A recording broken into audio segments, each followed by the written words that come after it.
Oke, selamat pagi. Assalamualaikum warahmatullahi wabarakatuh. Selamat pagi. Waalaikumsalam warahmatullahi wabarakatuh. Ya, jumpa pertama kita kali ini dengan beberapa rekan dari mahasiswa dan ada juga dosen di podcast pertama Hima MIH Fakultas Hukum Unair tahun 2022. Selamat datang. Saya kenalkan dulu satu-satu teman-teman.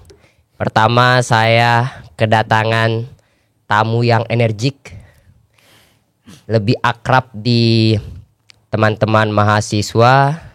Beliau ini semangat, jiwa mudanya masih ada. Kalau Memang jiwa masih muda, Mas. Memang masih muda ya? Iya. Oh, memang masih muda.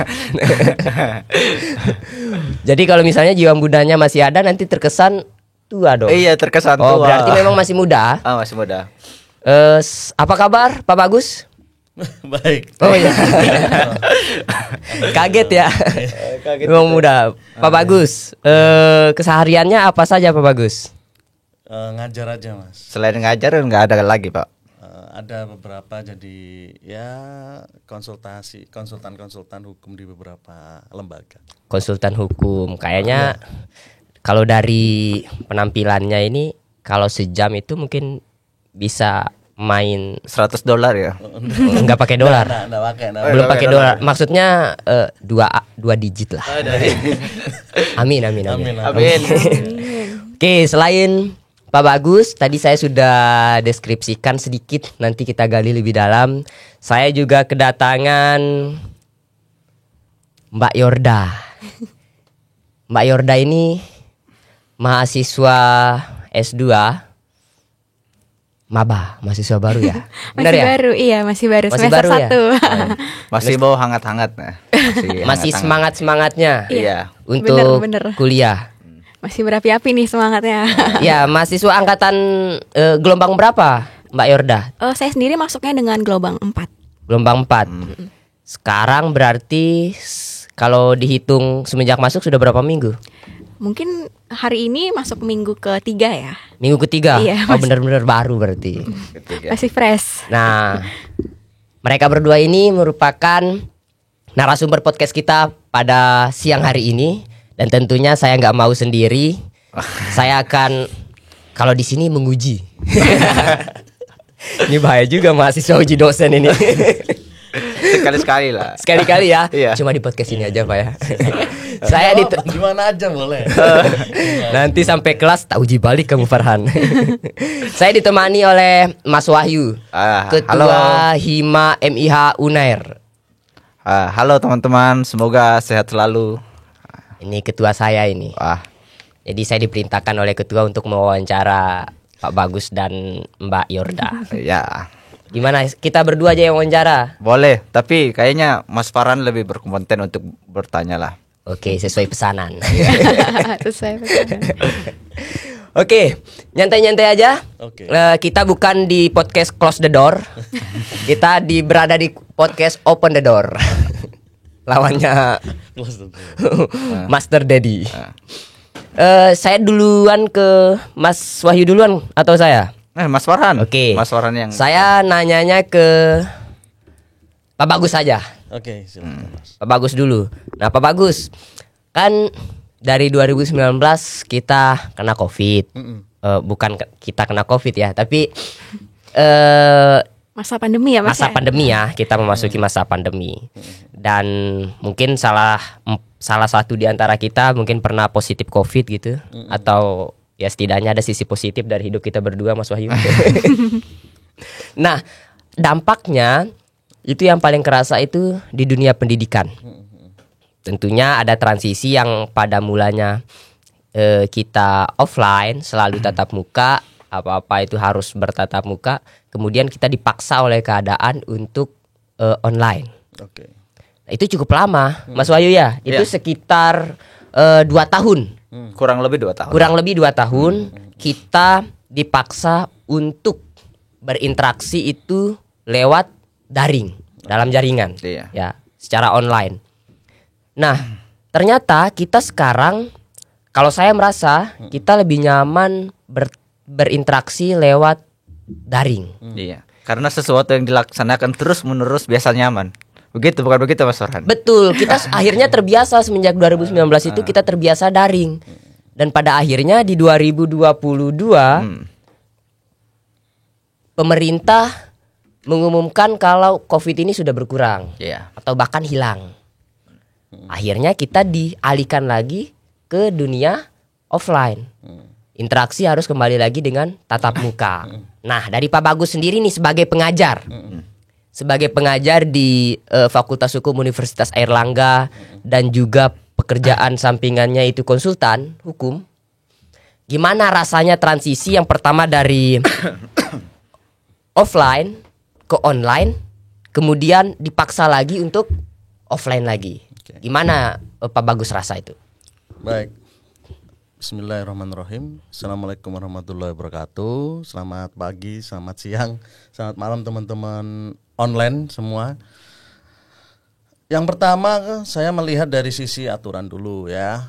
Memang pembelajaran yang dilakukan pasca pandemi itu sudah diatur di dalam beberapa aturan atau regulasi terkait dengan perkuliahan, metode-metode perkuliahan yang digunakan di semua wilayah di seluruh Indonesia, termasuk di Fakultas Hukum Universitas Airlangga.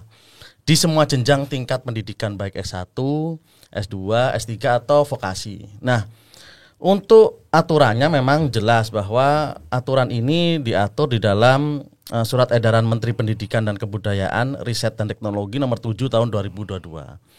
Tentang diskresi pelaksanaan keputusan bersama 4 menteri tentang panduan penyelenggaraan pembelajaran di masa pandemi coronavirus disease 2019. Kemudian diatur lagi lebih jauh di keputusan Dirjen Pendidikan Tinggi, Riset dan Teknologi Kemendikbudristek untuk panduan penyelenggaraan pembelajaran semester genap akademik 2022 di perguruan tinggi pada masa corona disease. Kemudian di UNER sendiri keluar keputusan rektor nomor 103 UN 3 2002 tentang pelaksanaan pembelajaran tatap muka terbatas semester genap 2001-2022. Lalu diedarkan melalui surat edaran rektor tentang nomor 3855 UN 3 PK 2022 tentang pelaksanaan pembelajaran tatap muka terbatas semester gasal 2022-2023. Kalau saya, bagaimana peralihan dari online ke offline? Iya. Saya biasa aja. Kenapa? Karena sebelum online saya sudah offline. Saya bukan generasi online. Saya generasi offline yang semula dari offline ke online, sehingga kalau ditanya lebih bagaimana perasaan terkait dengan dari online ke offline, saya biasa aja. Artinya kebiasaan saya yang semula dikembalikan lagi ke offline, karena dulu sebelum adanya COVID-19 gitu, kami melaksanakan pembelajaran dengan metode offline seperti itu. Kalau lebih nyamannya di offline atau online Pak kalau mengajarnya? Kalau nyaman dari sisi ya gini, kita tidak bisa terlepas dari teknologi. Teknologi itu memang untuk memudahkan manusia apapun ya, semua teknologi. Nah, kalau saya untuk nyaman dari transfer of knowledge, saya lebih nyaman offline. Karena bagi saya dengan offline saya bisa berinteraksi langsung dengan metode apapun yang bisa saya lakukan di kelas. Misal saya bisa melaksanakan debat kelompok di kelas dengan tatap muka 1, dengan lihat orangnya 2. Itu nggak bisa saya lakukan di metode online. Walaupun online bisa melalui room atau break room. Tetapi bisa jadi saya tidak tahu benar apakah itu orang atau enggak, karena pengalaman saya di online itu ada rekaman. Mahasiswa direkam, dia rekaman video, dianya tidur, tidak melakukan kegiatan perkuliahan. Gerakannya itu saja. Iya, dan ketika ditanya misalnya, halo, apa, nggak respon, beda. Masih aja bergerak gitu. Iya, itu bedanya. Itu kecanggihan teknologi. Itu kecanggihan teknologi. Bisa jadi suatu saat nanti itu bisa menjawab karena ada artificial intelligence di mana video itu bisa menjawab pertanyaan-pertanyaan itu, sehingga saya tidak tahu bahwa apakah itu beneran mahasiswa yang bersangkutan atau tidak. Itu kelemahan dari online. Oke, sebelum jauh ke sana, Pak Bagus. Itu kan sebelumnya kan memang offline di 2019. Iya. Kemudian transisi ke online. Mm-mm. Transisi ke online. Lebih fokusnya itu ketika dari offline kemudian transisi ke online supaya nanti kita ada perbandingan gitu ya.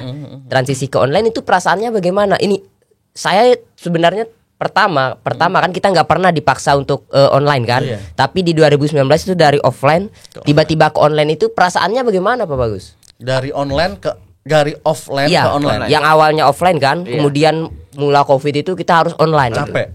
Capek. Pertama capek. Kenapa? Karena kalau offline itu kita bergerak ya, tanpa melihat layar monitor. Kalau online kita full di layar monitor, duduk gitu. Oh, berarti lebih capek diam di depan layar monitor daripada bergerak langsung. Bener. Karena gini, secara alamiah manusia ini diciptakan untuk bergerak. Karena gerakan itu kan kodrat manusia untuk bergerak. Nah sementara kita dituntut untuk diam di satu tempat gitu ya. Walaupun kita juga bisa bergerak sambil olahraga waktu online, tapi itu tidak memungkinkan untuk itu gitu. Sehingga saya lebih prefer untuk offline. Bagaimana perasaan capek ketika online? Lebih capek ketika online. Lebih capek ya? Oke, itu pas pertama kali transisi ya? Iya. Oke, Mas Wahyu. Berarti kita nanti bisa bandingkan ketika online kemudian kembali lagi ke offline yang sekarang ini.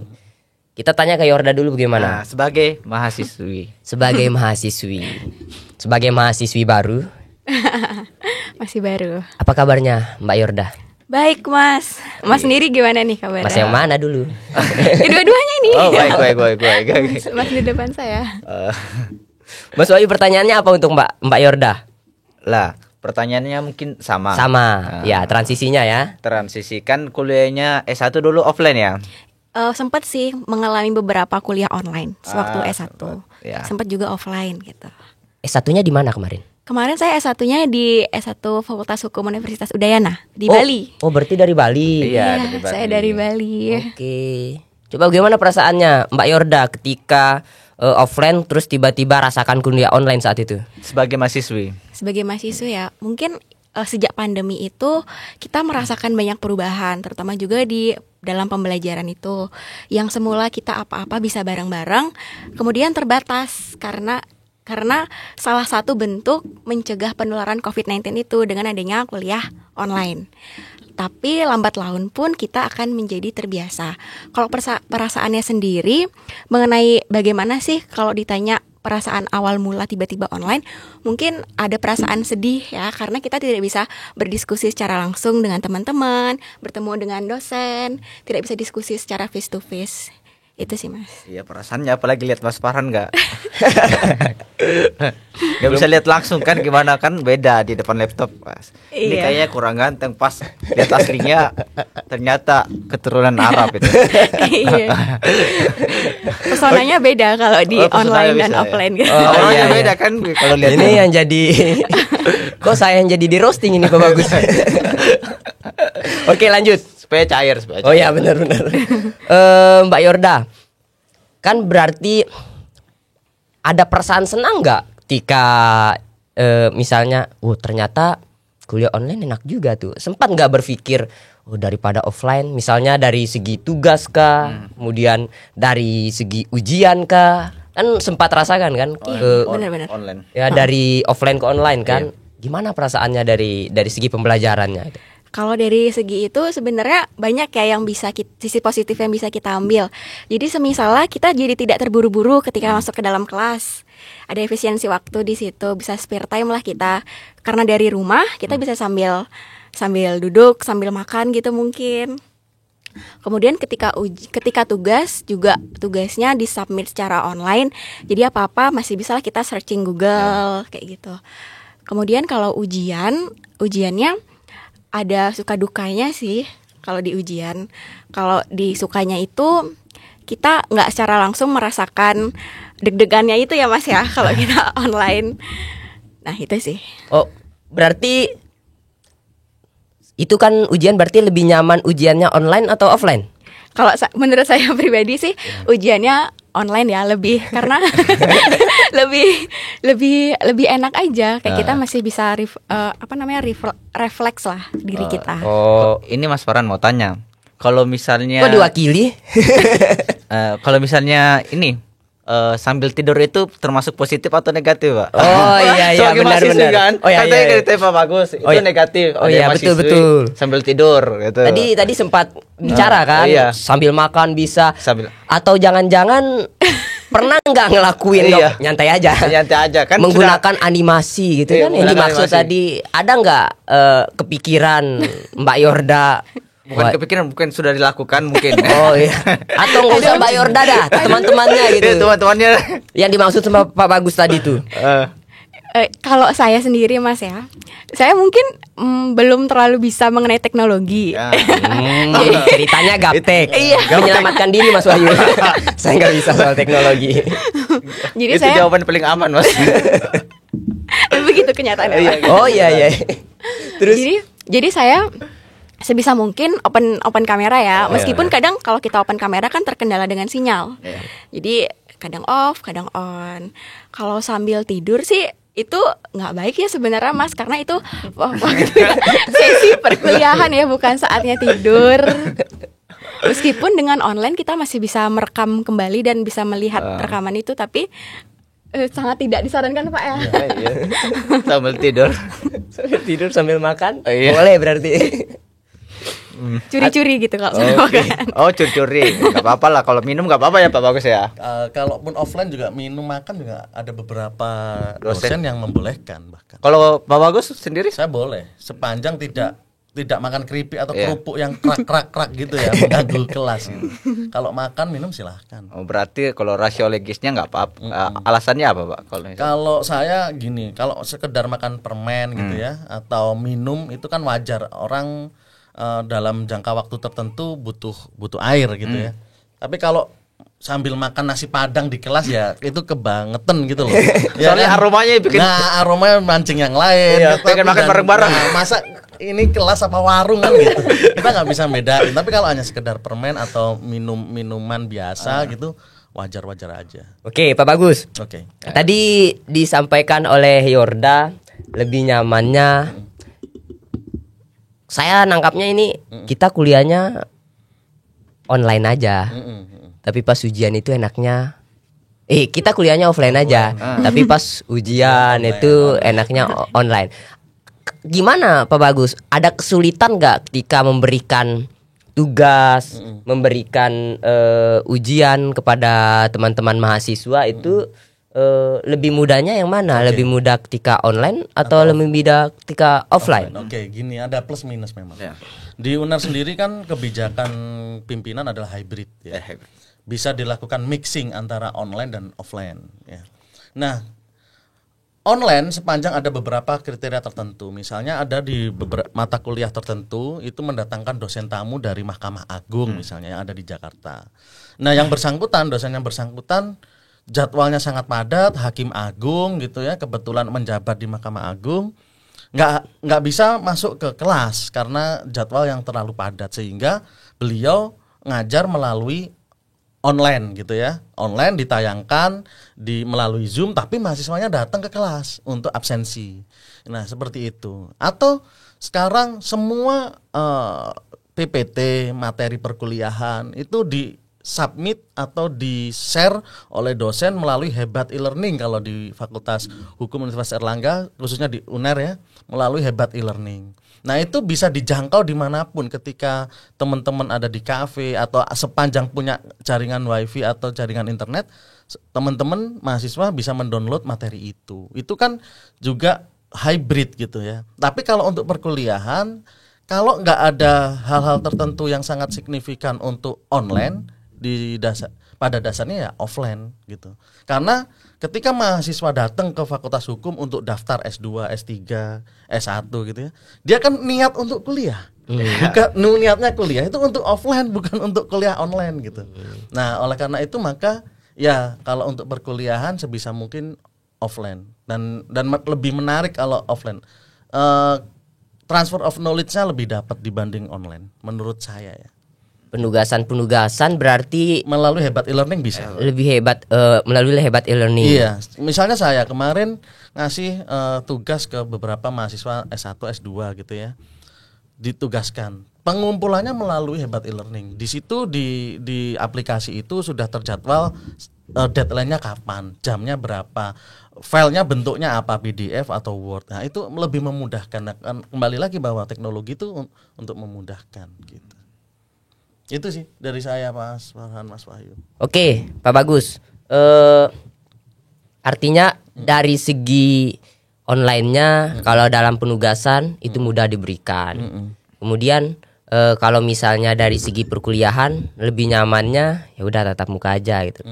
Berdiskusi lebih enak. Takutnya nanti diskusi dengan animasi yang dikhawatirkan oleh Pak Bagus tadi. Nyatanya begitu ya. Tapi kalau ke Yordani, itu kan dari transisi offline tiba-tiba online. Kemudian sekarang dipaksa lagi untuk offline kita tatap muka ya karena keadaan. Nah, ketika keluarnya SK yang disampaikan oleh Pak Bagus tadi, SK Rektor nomor 3855 itu tentang SE, ya SE, surat edaran. surat edaran. ya surat edaran Rektor itu tentang pelaksanaan pembelajaran tatap muka. Pelaksanaan pembelajaran tatap muka. Itu sempat ada usulan, masukan-masukan dari teman-teman MIH, terutama karena kita di Hima MIH, teman-teman. Jadi untuk diusulkan tetap kuliah online. Kenapa alasannya? Alasannya itu karena ada usulan itu kan. Alasannya itu karena sebagian besar itu masih ada menjalankan tugas negara. Kemudian ada pegawai swasta juga ada, bukan hanya pegawai negeri. Agar diusulkan online tetap. Karena saya rasa nih Mbak Yorda ya, jadi ada yang sudah merasa nyaman dengan kuliah online. Selain bisa jarak jauh, aktivitas lain misalnya untuk prioritas mereka mencari duit juga bisa dijalankan tanpa harus datang ke kampus. Nah, contohnya Mbak Yorda nih kan. Mbak Yorda kan dari Bali nih. Iya, benar. Dari Bali. Nah, sudah sama ya. Udah logatnya ya. Dari Bali gitu. Wah. Mbak Yorda dari Bali. Kemudian merasa nggak ketika ada surat edaran rektor tentang pelaksanaan pembelajaran tatap muka itu, aduh lebih nyaman kuliah online nih karena sudah terbiasa, kata Mas Wahyu tadi, udah terbiasa kita kuliah online lebih nyaman. Bagaimana perasaannya Mbak Yorda ketika harus kembali lagi ke offline? Oke, ketika kembali ke offline itu sebenarnya ketika online pun saya merindukan euforia ketika offline ya. Jadi seperti halnya itu kita memperebutkan bangku perkuliahan itu misalnya. Biasanya kan diperebutkan bangku perkuliahannya. Biasanya bangku di tengah itu jadi favorit semua mahasiswa. Oh, berarti Mas Farhan bangku belakang. Oh, enggak. Saya mau telat, mau enggak itu paling depan. Paling depan. Di depan dosen ya. Di depan kelas. Oke, lanjut. Biasanya kan itu yang saya rindukan sih. Jadi nggak ada euforia harus ketemu teman. Terus kemudian kita kembali kuliah offline. Saya merasakan antusias. Terus saya juga merasa sangat senang ya di situ. Akhirnya kembali kuliah offline kembali yang seperti dahulu. Sebelum kuliah online pun juga kita merasakan kuliah luring atau offline. Bahagia berarti. Iya, bahagia. Bahagianya ini ketemu dosen yang ganteng atau ketemu mahasiswa yang ganteng? Dua-duanya nih, Mas. Oh gitu. Jadi ada semangatnya lagi gitu. Ada semangatnya lagi ya, karena bisa ketemu langsung. Iya. Menjadi motivasi kan. Wah, benar. masuk kuliah, dosen ini ganteng itu kan kadang mahasiswa gitu ya. Iya. Wih, dosen ini ganteng ya. Itu jadi semangat ya Iya, datang jadi semangat nah kuliahnya terus bahkan bisa lebih awal gitu kan. Iya, Nungguin bisa gitu. Tungguin ya. Bisa Pernah nambahin Bapak ya. ya gitu. Oh iya. Bisa nambahin ya. Oh ya, Iya. atau alasannya Pak Bagus mungkin karena semangat ketemu dengan mahasiswa. Bukan mahasiswa, mahasiswi. Oh, mahasiswi. Aja. Untuk yang tadi tugas belajar ya. Ketika teman-teman daftar ke Universitas Erlangga khususnya Fakultas Hukum. Di awal pendaftaran itu ada syarat-syarat administrasi yang harus dipenuhi. Bagi yang bekerja itu kan harus mencantumkan surat tugas belajar atau surat izin belajar. Nah, sehingga ketika meminta untuk online, bagi saya nggak ada alasan, karena ketika pendaftaran itu sudah diminta surat izin belajar dari atasan atau surat tugas belajar dari atasan, atau yang dapat beasiswa biasanya tugas belajar. Untuk yang swasta pun juga paham bahwa harusnya ketika mendaftar perkuliahan di Universitas Airlangga itu ada jam-jamnya. Dan jam untuk S2 khususnya MIH ini kan hanya sore di atas jam 18.00 ya. Nah, itu sehingga tidak mengganggu jalannya pekerjaan di pagi hari. Ini pengecualian untuk yang bekerja di malam hari ya. Untuk yang bekerja di malam hari, sehingga ketika mendaftar itu sebenarnya kan udah tahu bahwa perkuliahannya jam segini, syarat-syarat administrasinya ini. Sehingga ketika ada argumentasi bahwa harusnya kembali ke online agar lebih memudahkan untuk bekerja, agar tugas-tugas belajarnya tugas-tugas pekerjaannya tidak terbengkelai gitu ya. Itu nggak ada cukup alasan, karena ketika mendaftar administrasinya sudah diminta gitu oleh fakultas atau universitas. Seperti itu menurut saya. Oke, berarti kedua narasumber kita ini memang merindukan kuliah offline, Mas Wahyu. Offline, iya. Merindukan kuliah offline bukan hanya tentang metode pembelajarannya, tetapi juga merindukan mahasiswa dan dosennya. Iya. Hybrid kalau saya. Jadi ada beberapa tugas tertentu yang bisa dilakukan online. Iya. Kemudian ada perkuliahan tertentu yang mungkin dosennya dari luar negeri, misalnya dari beberapa dosen di Universitas Airlangga kan dari luar ya, dari Belanda, dari Australia, itu dimungkinkan untuk online gitu. Oh, gitu. Hybrid. Kalau misalnya dari 14 pertemuan, ada nggak kira-kira kepikiran satu pertemuan atau dua pertemuan dilakukan secara online? Bisa jadi itu kebijakan dosen masing-masing. Bisa. Jadi setiap mata kuliah itu kan ada penanggung jawab mata kuliah, namanya PJMK. PJMK ini nanti yang akan bertanggung jawab bagaimana perkuliahan itu dilakukan di dalam satu mata kuliah tertentu. Itu tergantung PJMK masing-masing. Apabila PJMK menghendaki satu mata kuliah, satu pertemuan di dalam satu mata kuliah itu ada yang online misalnya, ya terserah PJMK. Dimungkinkan. Dimungkinkan. Oke. Tapi Pak Bagus sendiri, Saya enggak. Saya enggak, sepanjang ada yang dosen dari yang eksternal tadi ya, dosen luar biasa di mata kuliah saya misalnya hukum ketenagakerjaan. Itu ada dosen dari Mahkamah Agung, dosen luar biasa, kebetulan beliau hakim agung, sehingga beliau nggak bisa datang ke sini. Nah, itu beliau minta melalui Zoom 2 kali pertemuan melalui Zoom. Nah, mahasiswa harus datang untuk QR absen. QR absen ya. Iya. Kalau misalnya proses belajar mengajarnya melalui YouTube, Pak, kan sekarang sudah teknologi nih. Oke. Nah, kebetulan Atau melalui podcast seperti ini. Ya. boleh. Karena Karena gini, memang sekarang harus dosen-dosen itu diharapkan, ya ini autokritik buat kami juga. Iya. Bahwa dosen-dosen juga harus melek teknologi. Kalau saya sudah mulai untuk mengupload beberapa materi di YouTube. Iya. Tapi di YouTube itu kan nggak spesifik untuk Fakultas Hukum aja.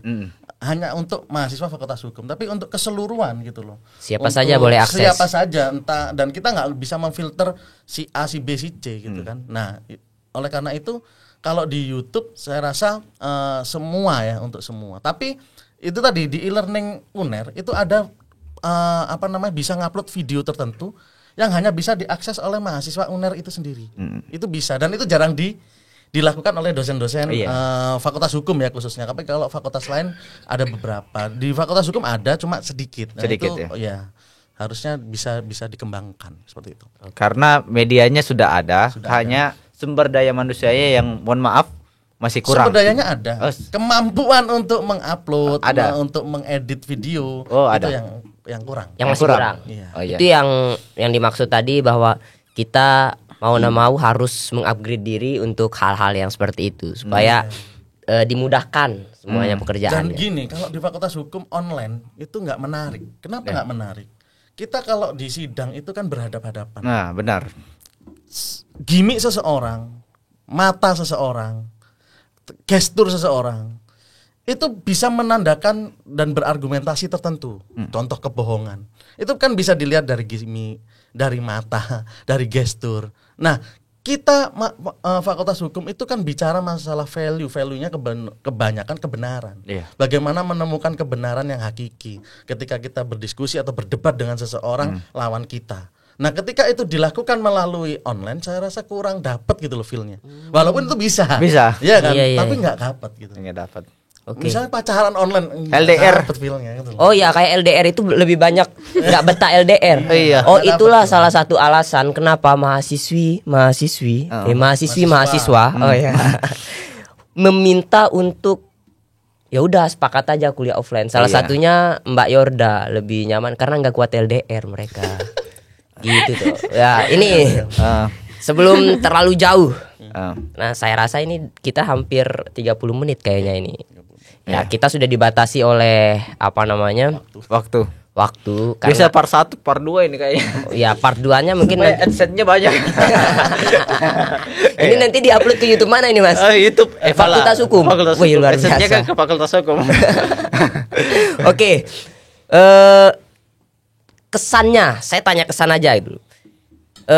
Jadi selama perbincangan tadi kita sudah bisa menarik benang merah, artinya lebih dapat feel-nya itu ketika kuliah tatap muka. Terutama yang calon sarjana hukum, magister hukum maupun dokter hukum.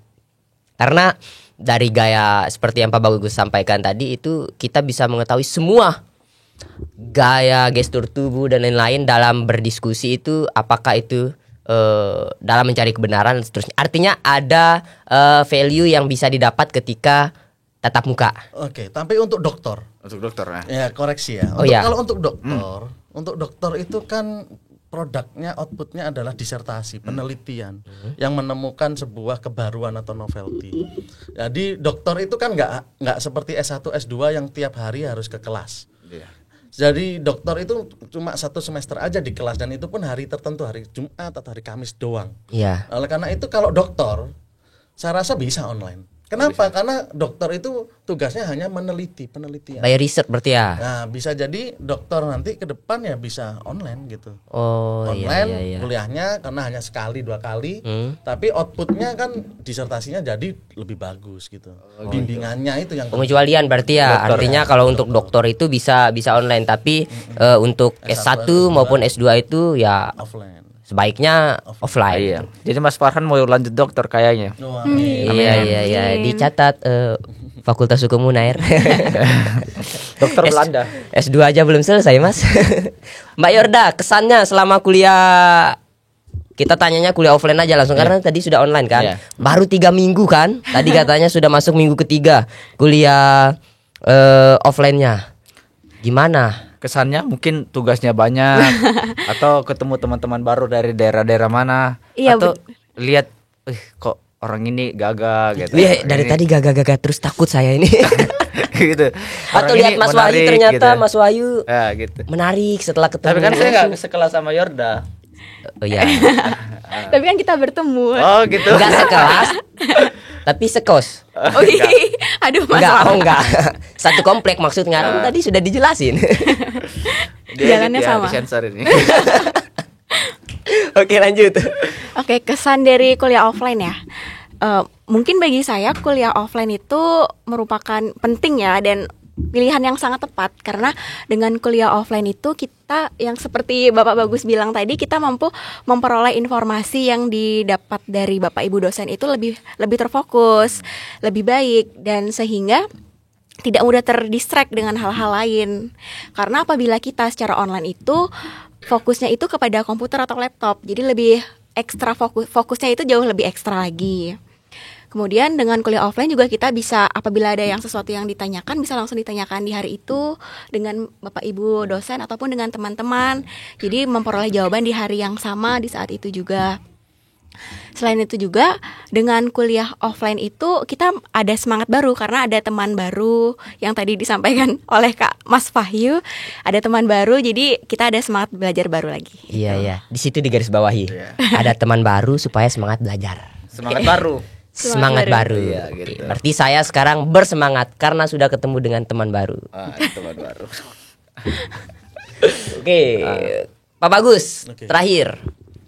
Apa? Soal kesannya yang ini, yang apa namanya, sebagai pengajar ya, Iya, sebagai lebih khususnya sebagai pengajar. Udah S1, S2 ya.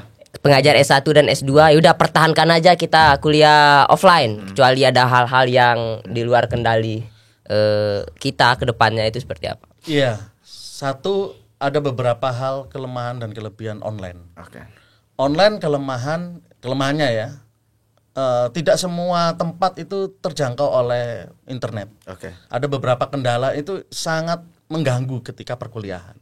Yang kedua, di online kita nggak bisa tahu tatap muka secara langsung, dan itu juga kekurangan sebenarnya dalam segi ilmu hukum ya. Karena ilmu hukum yang saya sampaikan tadi harus gestur, mimik, tatapan mata itu berpengaruh gitu ya. Kemudian online, tapi juga ada kelebihan di dalam online, memudahkan kita ketika submit tugas, bisa upload dan download tugas dimanapun. Misalnya kita ngafe kelompokan sama temen di kafe, kita bisa download materi dosen kan gitu. Kita bisa kuliah dimanapun kalau online. Misalnya ingin kuliah waktu di kafe, dosen nerangin, kita bisa sambil kuliah. Tapi kekurangan juga bahwa apakah fokus ketika kuliah seperti itu, kan gitu. Ketika ditanya kalau online bisa sambil minum, sambil makan, offline juga bisa sambil makan sambil minum, tergantung dosennya masing-masing. Tapi tidak sebebas di online. Ketika di online mungkin Anda bisa kuliah sambil makan nasi padang, sambil makan bakso. Kalau di offline nggak bisa, makan bakso, nasi padang di kelas kan gitu. Tapi masih bisa dimungkinkan untuk itu. Oleh karena itu maka pandangan saya ya hybrid.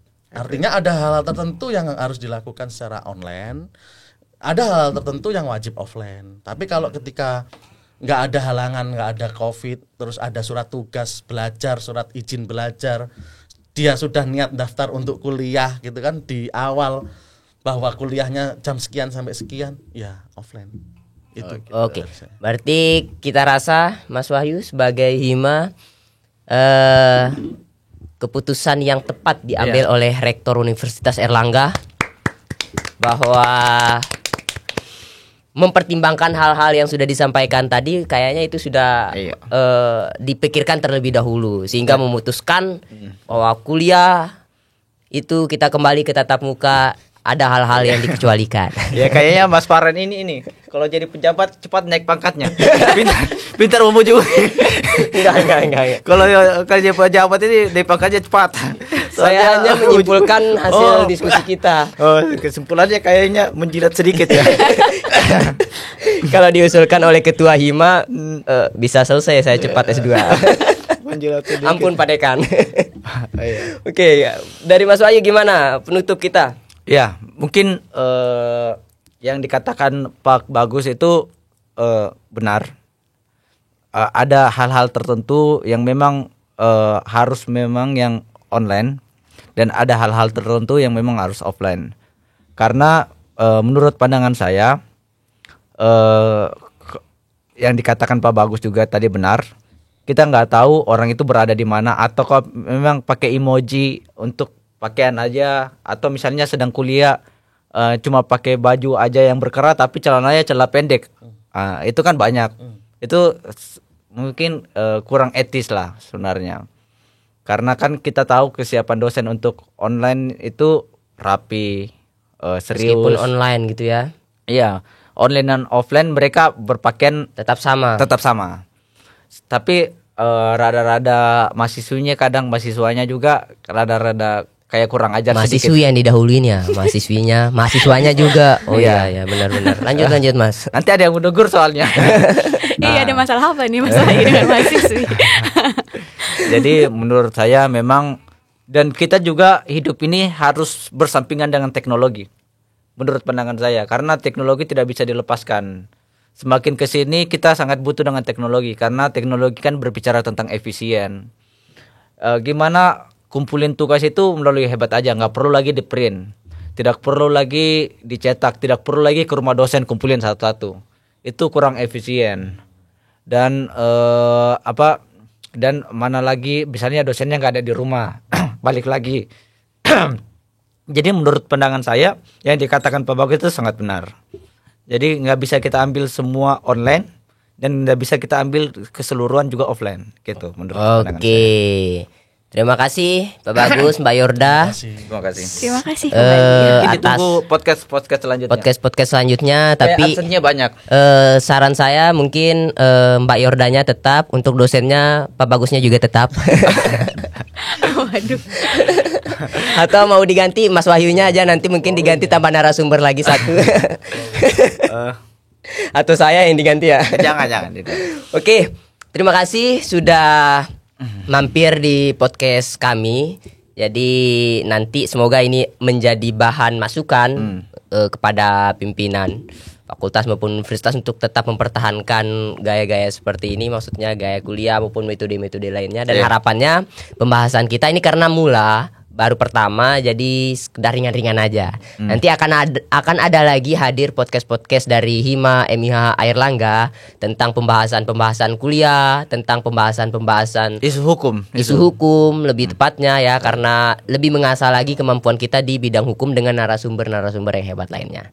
Terima kasih teman-teman sudah meluangkan waktunya dimanapun teman-teman berada, dan berkali-kali saya katakan terima kasih ke Mbak Yorda, semoga tetap sehat. Pak Bagus, semoga tetap ganteng dan semangat. Sampai jumpa di podcast berikutnya. Assalamualaikum warahmatullahi wabarakatuh. Waalaikumsalam. Memang kalau